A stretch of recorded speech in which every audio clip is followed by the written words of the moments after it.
Morning, guys. Kind of a late start today. It's like 2 o'clock, so I guess good evening.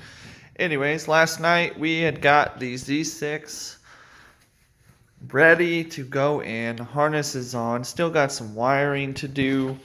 And we figured out, as you can see right there, the EG mount. There is no way that is ever going in an EF. This is my first Z6 or single cam for that matter. Motor swap in an EF. I have done B series, but you know, aftermarket mounts make that a lot easier. Anyways, EG to EF mount will not work, so I have to pull it off of the motor. I'm guessing the post mount and everything off of the motor that was in the wagon. I gotta take timing cover off, crank pulley, just to get to those bolts under there. Get that off, and I still got wiring to do. I'll probably just skip through that. I mean, it's kind of boring. I got 4 injector wires to do. Got some cleaning up to do down here. I want to make it look a little better, like I said in the previous video, because that just looks like garbage to me. Don't know if I can. I might, go look on Google real quick and see if I can lower the fuel filter. But I guess the intake will probably block that, and probably get rid of the charcoal canister and whatever the hell this is out of there. Got those wires tucked away like we had talked about, so when you're kind of looking in, you do still see these two. I was going to go under with him and come up. I just didn't have the room. Maybe at a later time when I move the brake proportioning valve down, I might do that.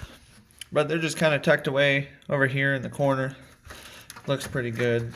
Kind of tucked out of the way. It is bolted in right there. I don't know if you can see it. There we go. Bolted in right there. I am gonna kind of zip tie this mess up and out of the way. I'm not going to be using a front mount on this. I might make something in the future that goes from the bolt hole down here, just like a little solid mount to stop it from rocking. I think that'd be a really cool idea to do myself.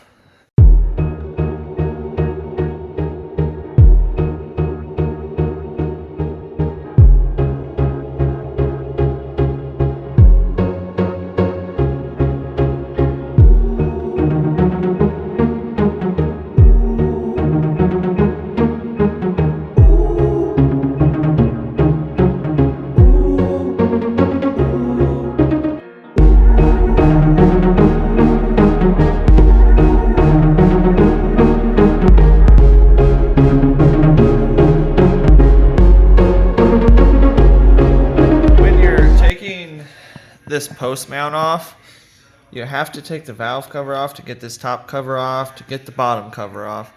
It's all kind of a pain, but it has to be done. In the meantime, if you are doing something like this and you have no history on the motor, I would recommend that you do a timing belt or water pump, do belts all at the same time when you're doing your swap. For me, I had put this Z6 in probably 2 months ago into the EG sedan, and at that time is when I did everything to get it running correctly. And if I didn't do it, the guy I got it from, my buddy Chris, he did. The car was very well taken care of that this motor came out of. So I know that it is not beat on too hard. I know the miles of the car. I've seen the maintenance records for the car from this engine that I pulled the car out of. I should have took a video of that because in order to get this engine, we kind of traded some work. I put a GSR and an EJ1. We might get some video of that car here soon, because I do need to go get it running right, and it is currently not. And like I told you before, in order to get to this mount, turn this here. In order to get to this mount, you have to pull the timing covers off. And apparently I forgot a bolt somewhere because I can't get to it. So let's get that.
Installed.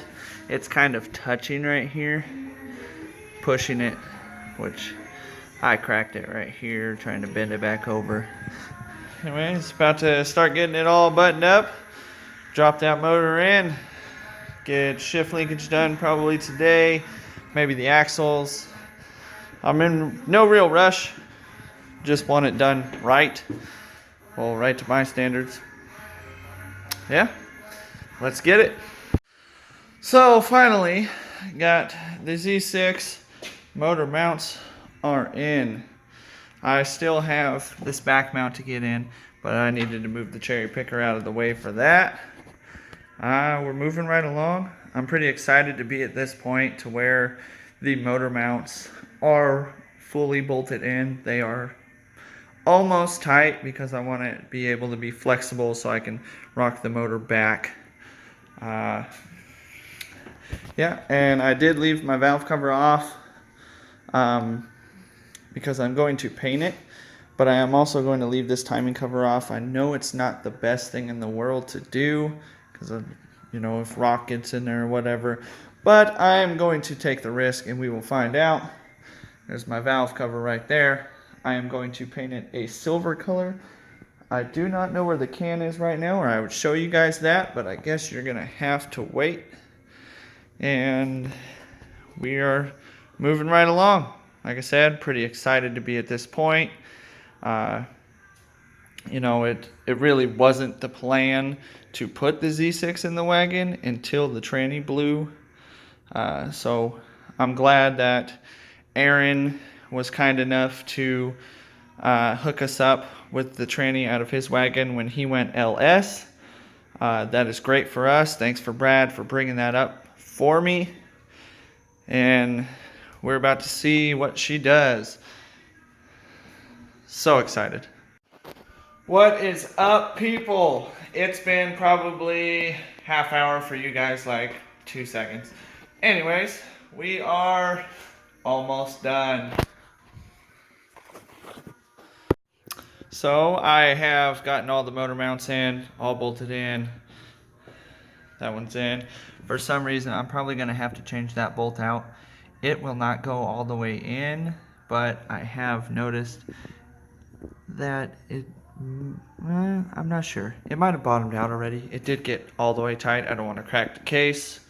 Yeah, motor mounts are in. Throttle cable is connected. PVC brake booster line connected. Fuel line connected. Water hoses connected. I have the clutch cable connected and adjusted just to where this is tight. Not any, any more pressure. I just pulled it up by hand, tightened it to that point. When I start driving it is when I will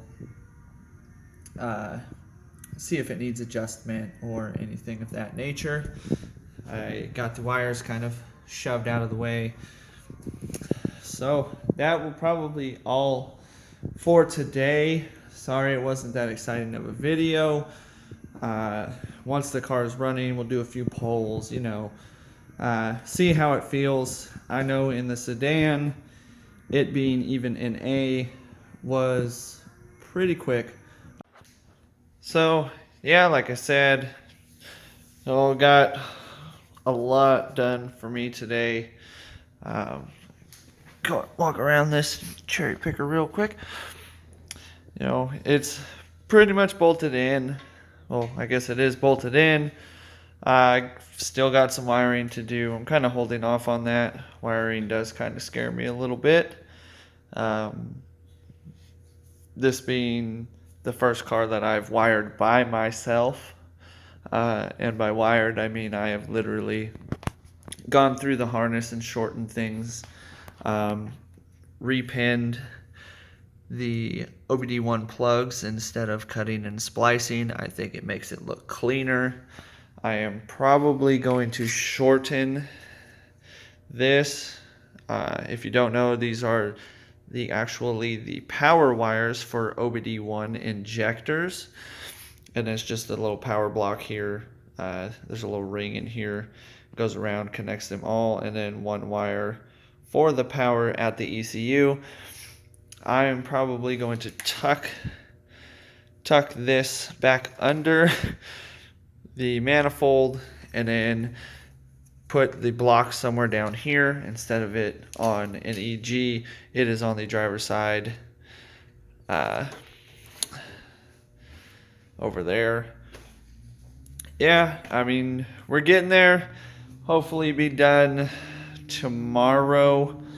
I guess not done, but hopefully it will be running tomorrow. I still need to do the axles and get smaller tires for the XXRs for the front. I can't run the radials on it. It rubs super bad. I don't know if you can see it, but it was tearing my mud flap up. It went all the way to the metal. Kind of sucked driving home like that. About 70 miles of rubbing every time I turned. And yeah, just sucked. Like I said before in the previous video, the wagon is my daily, so it kind of sucks that it is down right now. It is also the PBJ garage parts hauler because it has so much room in the back. So, I keep it clean, not entirely clean. Obviously, it's a parts hauler, but in the same sense, I like it to be nice. I want my daily to be nice, not a piece of shit. But once again, like the video if you liked it, subscribe if you're liking what we're doing. I would love to hear some feedback, comments, whatever it be, haters, lovers, keep it coming. Thanks, guys.